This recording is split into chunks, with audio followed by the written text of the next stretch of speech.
Homeowner arrested after trying to evict squatters from his property, his own property. Okay, we're going to get into it. A homeowner stopped by to check on his suburban Atlanta property only to be arrested for trespassing. Days after the departure of the previous tenant, Tim Arco pulled into the driveway of his home in desirable Decatur, where he suddenly encountered a stranger waving a gun in his face. He said, "I just jumped the fence and ran. I didn't know what else to do. I didn't walk in on a family eating dinner. I walked in on weapons, a prostitute, a bunch of dogs in the back, my fence broken down," he told the reporter.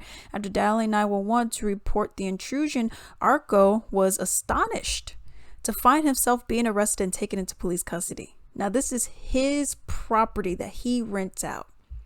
Case of the squatters. Let's continue. They told the police that I was a home invader and that it was their home.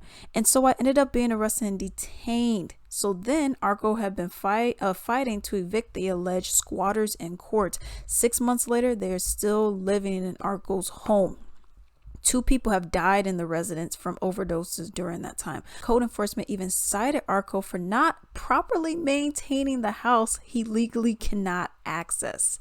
After lengthy court delays, an eviction order was finally signed. Finally. I mean, but who's to say that you don't destroy the house even more? You have prostitutes, dogs, cokehead, fentanyl use, all types of stuff. You're breaking my fence. It's probably, I know the place looks like ish, you know what I mean? And then you're gonna cite me because, it's probably HOA.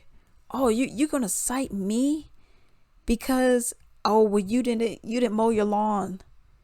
You won't even let me get on my own property. So how can I mow a lawn if I can't even access my own property? Because it's trespassing. Now, I was always curious. I was like, okay, how is it that people can squat and nothing's done about it? I know there's a law, but what law is it? And what's going on? Because this makes no sense if this is my property and you're telling me I can't be on my own property that I paid for. Okay, let's get into it. Squatters' rights fall under adverse possession statute in Georgia law. Okay, squatters' rights fall under a statute called adverse possession. The statute allows someone to gain ownership of another person's property by living there uninterrupted for 20 years. Until that happens, squatters can take up residence in an unoccupied home and claim they have the right to be there. The law can prevent them from being forced out. The squatter's possession must be public, continuous, and peaceable.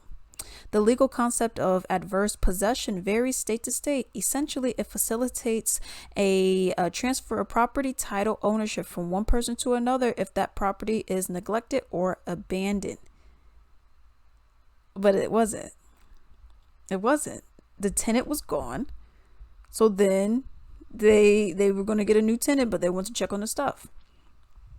It pertains mostly to long-term scenarios. However, the legal concept is connected to the statute of limitations. A Cornell University Law School thesis from 1890 traces citations of legal concepts of statute of limitations as early to the 16th century. Y'all, you can't even... I mean, we've seen these squatter stories time after time after time. And you just constantly see people just getting over. And then it's like, okay, well, what can I do because this person's getting over? And it's like, I don't know. Come on, y'all. Hey, I greatly appreciate if you could support me. Simply go to ebay.com. In the search bar, type in Latrice Limited, click on shops, and then support me. I have a wide variety of items on there, many of my own personal Latrice Limited items, such as candles, bath bomb soaps, essential oil blends, lingerie robes, so much stuff. I even have men's ties and comic books on there. Definitely support me, and do not forget to like and subscribe. Thank you.